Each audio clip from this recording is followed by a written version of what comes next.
What's good, YouTube? Antayami here, back with another video. And in today's video, I got a spicy deck list that I got first place with at locals, and it was extremely fun to play.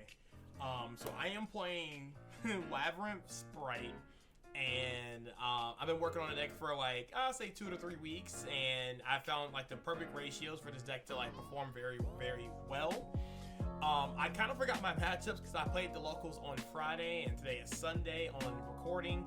So I just remember in last round I went against Black Wings, very good match, Josh, you know. But oh yeah, in round 3 I went against Furhire Runic.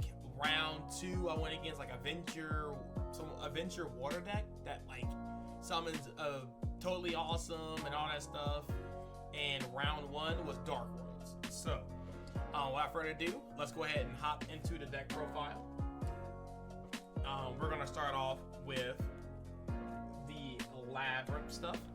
So I played 1 Clue Clock, triple Torby, and 1 Chandelure. Sorry, triple Chandelure. These cards were great. You obviously want to max out on the Labrynth furniture cards outside of Clue Clock because you just want to see it and it gets into your engine, and they say free pluses every turn, so it's really broken. You play the double Ariana. I want to bump this card to 3, but it conflicts with another card that I play in this deck that you will see later on. So I think 2 was perfectly fine. 3 never really came up, but it was just nice to like kind of like open this card to normal summon and get pluses, but it's fine at 2.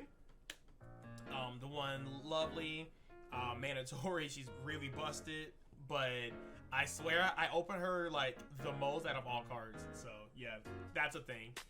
And double Lady, I feel like that's pretty much standard for a lot of the furniture builds, I guess.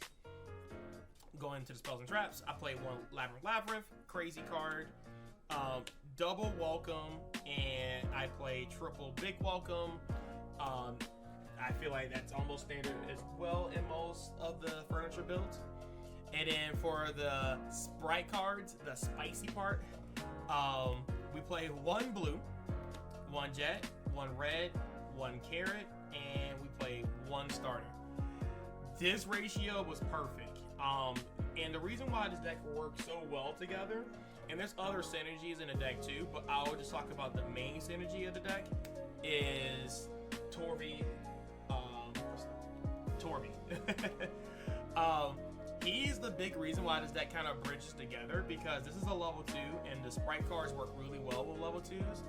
And if you happen to like draw any of your Spright cards, you can gigantic into this card right here, and you can get into Labrynth by basically doing a basic Spright combo.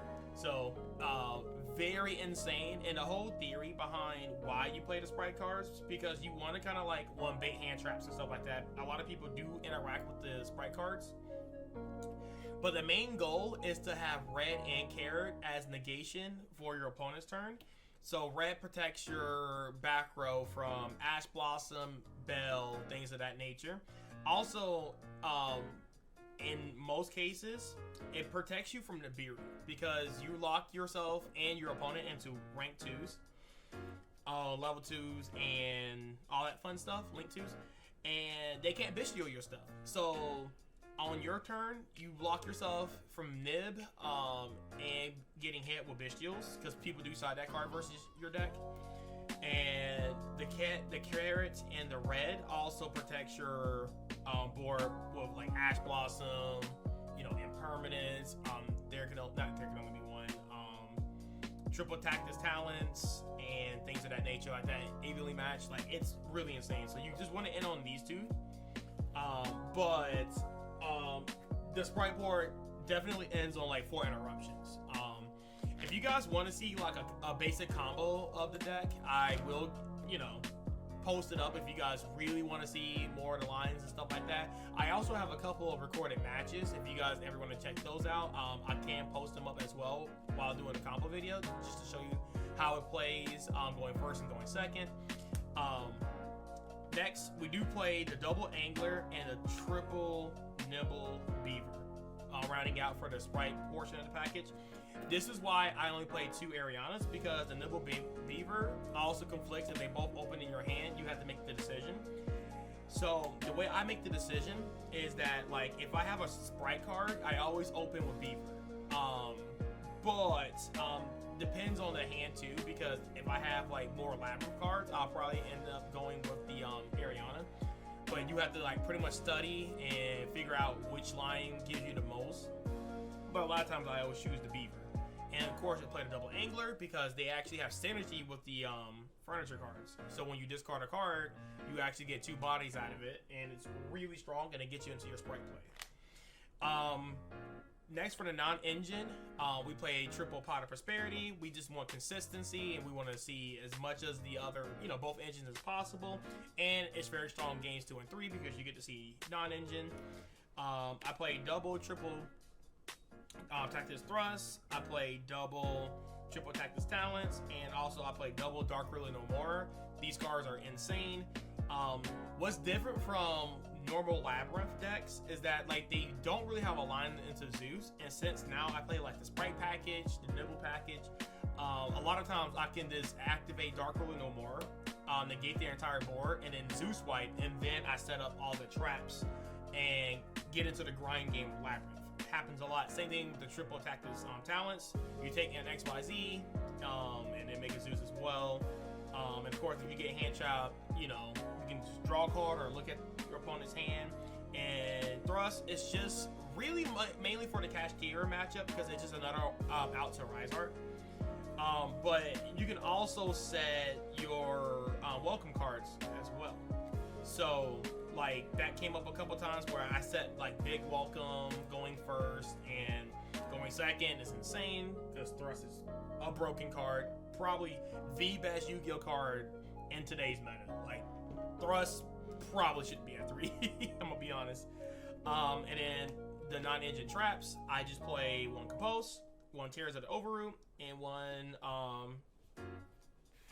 Darum, what's his face name? Durama Karma Cannon. Almost forgot the name of the card. And the deck is a clean 40. Gotta love to see it. Going into the extra deck,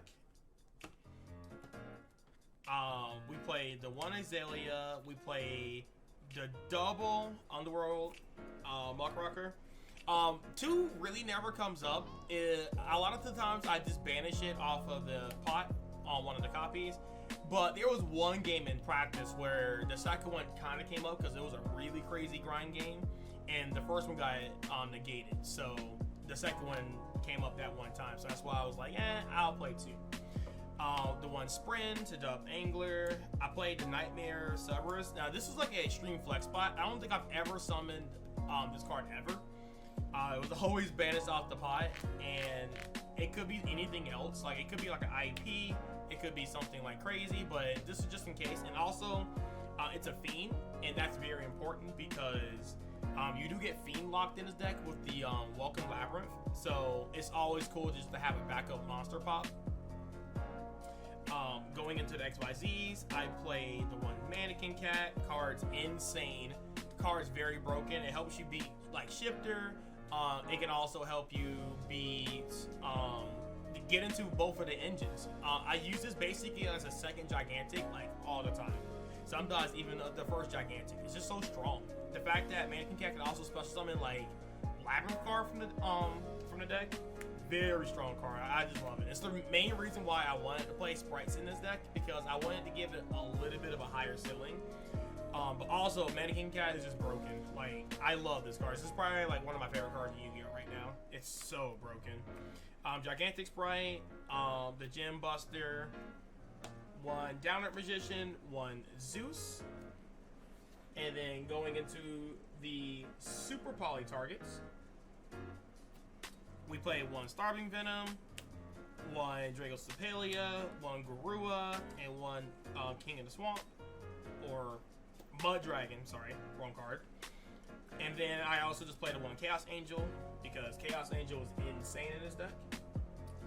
Going into the side deck, we played the one Pankertops for going second. We played Double Bell, Ash Blossom for like the branded matchup for the mirror match, all that fun stuff.